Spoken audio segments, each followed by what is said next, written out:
Daryl, where you been? Where the videos at? All right, I'm ready to explain why I've been gone, and here's why. What up, you guys? It's been a minute. I miss y'all, dog. Like, real talk. It's been like a year and a half since I've been making videos on a consistent level. And I'm here to explain. I felt as if y'all deserve an explanation. And also, yeah, I am back. So some of you guys know me from Vine as Big Head Daryl. Some of you guys know me from Facebook as Big Head Daryl. And some of you guys know me on here as Big Head Daryl. So just a little background of a little bit of my testimony and why I took a year and a half break. Growing up, I felt very insignificant. I did not love myself. I didn't know who Daryl was. The whole world, I tried to find my identity in. My brother was a star football player. My sister was a star cheerleader. And I thought I was the insignificant one. I thought I just wasn't worthy to even breathe around people. I was told I was ugly. I was told I was just not... I was treated like I wasn't a human being to a certain extent. To the point where I got out of high school and transitioning into college, I was like, you know what, I'm going to get Vine famous. I'm going to get internet famous.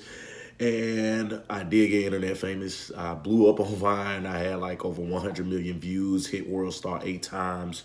And I had this platform and people loved me, but I had a lot of haters and a lot of people I got into arguments with. I'm not saying like I was Mr. Perfect. I got in a lot of arguments and I didn't handle situations the right way. One of the famous Viners got all his followers.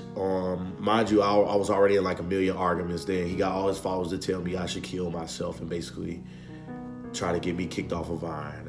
And I had a suicide video where I was like depressed, and all these things. And he turned into a meme and all these things. And I just wasn't in a good space in life. I forgive him. If you ever see in this video, I forgive you, bro. Sorry for the misunderstanding. I don't know what happened. But I forgive you for telling your followers and telling people that I should kill myself. So I just felt insignificant about myself. And because of these events, I got diagnosed with chronic depression and anxiety. It was just a bad situation. On top of that, of dealing with that publicly, in private, I was dealing with a porn addiction. I was addicted to pornography and all these avenues and anxiety, and I just was not in a good space in life. All these things, I was addicted to pornography, I was addicted to sex, I was addicted to social media and all these likes. I was struggling with depression and anxiety, and I was smoking and drinking a lot, and especially excessive drinking. And it just wasn't good. I was relying on all these counterfeit pieces and not relying on the real peace of God. And a bad situation happened a year and a half ago. I didn't have no car insurance on my car. I was just not spending my money wisely because I was too busy spending money on bottles of Hennessy and going to the club and all these things, and just not spending my money wisely. And I get paid good out here in Hawaii. Some of you guys know I serve the United States military and the Navy. And it just wasn't in a good spot. My car got stolen and I didn't have car insurance on that. After it got stolen, I prayed to God, they found it. And that situation was just a wake-up call. So I went from denying my sin to denying myself. I went from saying, I'm tired of struggling with porn. I'm tired of drinking. I'm tired of being depressed. I'm tired of dealing with these things to I'm tired of myself. And I feel as if people have to get to that root of them being tired of themselves. God said, deny yourself, then take up my cross. So I had to deny myself. I couldn't just deny my sin. I had to deny myself and realize that like I was the one that was making these routines and habits. I was the one that was choosing sin despite of the peace that God could have gave me.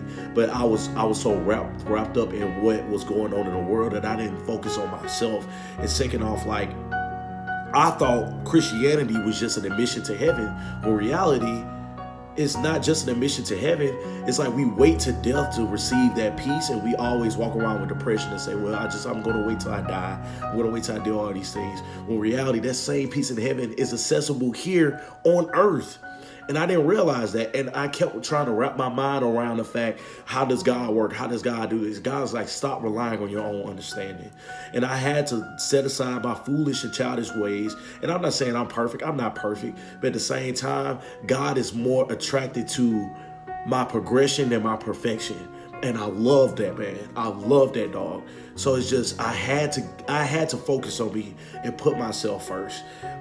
So because of me putting myself first, because of me not just relying on prayer, which is what I was told, rely on prayer. And I'm not saying prayer doesn't work. Prayer does work. But what I'm saying is a lot of times you have to position yourself for your prayer. You have to sometimes work for your blessings. For some people, going into a new season or going to their healing is like just walking into a room, just opening the door and walking into a room. But a lot of times, God wants you to work for your blessing in a sense, similar to you pulling a door. A lot of times when you pull a door, you have to stretch your arm. It requires stretching it. And I had to, basically God had to stretch me and crush me in order for him to make me wine. And I'm so grateful. I can't stress to y'all, like I feel like crying right now. Like God really showed up. And he's been here this whole entire time. And I didn't love myself. I didn't do all these things. And I had to put myself first, man. And I know y'all miss me with my videos and my comedic videos and these Navy stuff, but it's just I had to put myself first. And because of that, I'm completely healed from depression and anxiety. Glory to God. I am 60 days clean from abstaining from lust. It's been a journey. If you would have told me a year and a half ago, like I'll be getting this far, I wouldn't believe you. And I'm not saying like I'm perfect. The Christian life isn't perfect. I go through trials and tribulations. But I'm no longer running to that cigarette. I'm no longer running to that bottle of alcohol. I'm no longer running to pornography. I'm no longer running to sex. I am running to God. And I'm not saying I had hiccups. There were times where I was following God and I was like, you know what? Bump you. I'm finna go smoke. But now I'm coming to the point now I don't need none of that. I haven't smoked in a year and a half with myself, and I love myself so much. Like I just embrace everything, man. And I'm so content with who I am and who God thinks I am. I'm just, bro, I love it, man. And it's just, I'm in a great place in life. And I want to thank you guys so much for rocking with me. And if you're struggling with depression and anxiety or addiction to pornography, addiction to sex, addiction to drugs or anything or social media, comment down below. I would love to give you advice and steer you on the right path. But I had to deny myself, and it requires you denying yourself. It requires you to say, I'm fed up with myself. I'm fed up with all these things. It's just like me grabbing a knife and stabbing myself and saying, God, I'm tired of bleeding. No, Daryl, put the knife down. You're free from it. You're free from all these things. And I want to tell you guys, if you ever struggle with anything, you're free from it, man. You're free. It's a matter of you walking into your freedom, and I would love to help you in your next steps, man.